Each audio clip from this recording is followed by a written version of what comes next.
Yeah, and so what happens too is, so like some of these are some of the older ones, right? So this is the old Juul that come out, and again, looks like a flash drive, right? So if you see it stuck on the side of the computer, you may not know. So this one's kind of outdated, so they're getting more streamlined like this, because what's happening now is we are experiencing, these are building to up to 5,000 puffs per bar, and they're becoming disposable.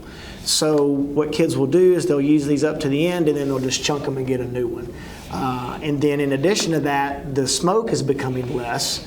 So they may be able to puff it down into their shirt where we may not be able to see it, or if they're in a bathroom or something, they can puff it down into the toilet and flush the toilet and disperse it that way.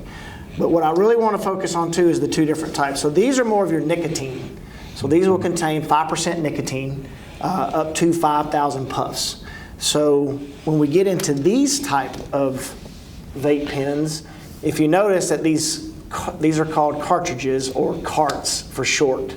So these carts contain THC oil, and the ones that we're seeing are labeled BC for Big Chief. So the Big Chief brand comes from California.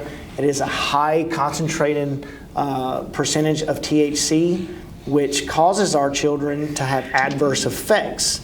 So what people don't understand is this is not your typical marijuana. This is not your typical THC that we may have seen back when we were kids in school, that was maybe up to a 20% THC. This is getting up into the 80s and 90%. So when a child who's never smoked anything all of a sudden now inhales this, it could cause possible seizures or some type of medical event. And we've experienced that on our campuses. And so it's very scary what's out there, and like Mr. Grammer said, we always seem to be playing catch up with these things. We can never keep up. The market is building faster than we can